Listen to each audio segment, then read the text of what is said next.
یہ خیال آتے ہی اس نے فوراً اس پر عمل بھی کر لیا اور درزی سے اسی رنگ کی اور اسی سائز کی تھیلی سلوا کر اس میں کنکر پتھر بھر لیے۔ اتفاق کی بات یہ ہے کہ یہی خیال باقی دوسرے دونوں چوروں کے ذہن میں بھی آیا۔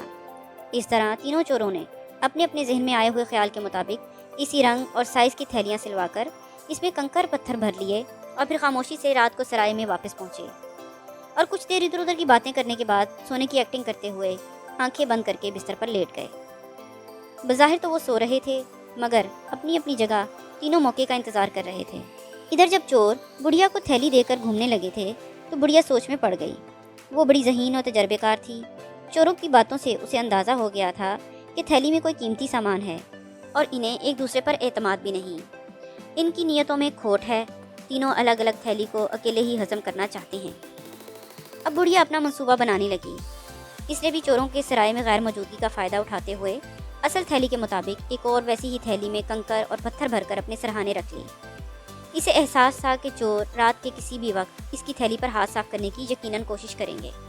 جب چور واپس سرائے پہنچے اور اپنے سرہانے وہ تھیلی رکھ کر پیر پھیلا کر سونے کے لیے لیٹ گئے، چند ہی لمحوں میں ان کے خراٹوں کی آواز فضا میں گونجنے لگی۔ رات کا پہلا پہر دھیرے دھیرے اپنی رفتار کے مطابق دوسرے پہر کی طرف بڑھ رہا تھا۔ بڑی عمر کے چور نے پہلے لیٹے لیٹے ہی اپنے اطراف کا جائزہ لیا، پھر بغیر کوئی آہٹ کوئی آواز کیے خاموشی سے اٹھا۔ اس نے دیکھا کہ اس کے دونوں چور ساتھی گہری نیند سو رہے ہیں۔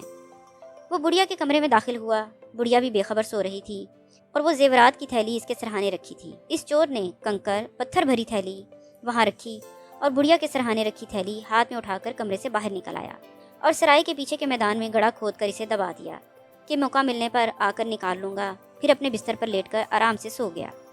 کچھ دیر بعد دوسرے چور نے کروٹ لی، لیٹے لیٹے ماحول کا جائزہ لیا اور اچھی طرح اطمینان کر لینے کے بعد اپنی کنکر پتھر بھری تھیلی لیے پہلے چور کی طرح بڑھیا کے کمرے میں پہنچ گیا اور اپنی تھیلی وہاں رکھ کر پہلے سے رکھی ہوئی تھیلی لے کر اپنے کمرے میں واپس آ گیا۔ کچھ دیر سوچنے کے بعد اس نے وہ تھیلی سرائے کے باہر کیاری میں مٹی کھود کر بڑی گہرائی میں دبا دی اور واپس آ کر سو گیا۔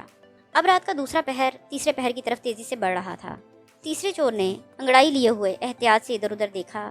سب کو گہری نیند میں سوتے دیکھ کر وہ بھی دبے پاؤں اپنی کنکر اور پتھر بھری تھیلی لیے اٹھا اور اسے بڑھیا کے سرہانے رکھ کر وہاں رکھی تھیلی لے کر باہر آ گیا۔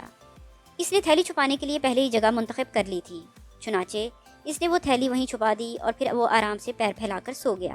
صبح ہونے پر تینوں چور آنکھیں ملتے ہوئے بیدار ہوئے اور بڑھیا کے پاس اپنی امانت رکھی تھیلی لینے پہنچے۔ بڑھیا نے وہ تھیلی سرہانے سے اٹھا کر انہیں دے دی۔ تینوں چوروں کے دلوں میں چور تھا، اس لیے انہوں نے وہاں تھیلی کھول کر دیکھنے کی کوئی بات نہیں کی اور بڑھیا کا شکریہ ادا کر کے سرائے سے باہر نکل آئے۔ ایک دن کے سفر کے بعد وہ کافی دور نکل آئے۔ اب انہیں شہر کے رئیس یا پولیس کے سپاہیوں کا کوئی خوف نہیں تھا۔ بڑے چور نے کہا، اب ہم تینوں زیورات اور جوہرات کی تقسیم کرنے کے بعد الگ الگ ہو جائیں گے، ہماری دوستی بھی ختم ہو جائے گی، معاہدے کے مطابق یہ فیصلہ ٹھیک ہے۔ باقی دونوں چوروں نے بھی تائید کی۔ انہوں نے تھیلی کھولی، جیسے ہی ان تینوں کو علم تھا تھیلی میں زیورات اور جوہرات کی بجائے کنکر اور پتھر ہی نکلیں گے، تینوں چور غم اور صدمے سے بے حال ہو گئے۔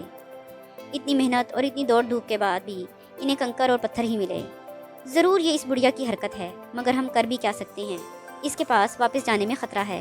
ہم نے تھیلی رکھتے ہوئے اسے نہ تو زیورات اور جوہرات دکھائے تھے نہ ہی بتائے تھے، اور یہ بھی ممکن ہے وہ ہمیں چوری کے الزام میں گرفتار کروا دے۔ اب ہمیں جتنا اور جو کچھ مل گیا ہے اس پر صبر کر لینا چاہیے۔ ہاں یہ ٹھیک ہے، اب صبر کے سوا کوئی چارہ نہیں، تینوں نے کہا اور پھر ایک دوسرے کو الوداع کہتے ہوئے رخصت ہو گئے۔ اب تینوں دل ہی دل میں سوچ رہے تھے کہ کچھ عرصے بعد جب چوری کا معاملہ ٹھنڈا پڑ جائے گا تو وہ سرائے میں جا کر محفوظ دولت لے آئیں گے۔ اب یہ کہنے کی ضرورت نہیں کہ بعد میں جب وہ الگ الگ وقتوں میں سرائے کی طرف گئے تو انہیں اپنی تھیلیوں میں کنکر اور پتھر دیکھ کر کیا حال ہوا ہوگا۔ چور اپنے مال کی چوری کی شکایت کرتے بھی تو کس سے؟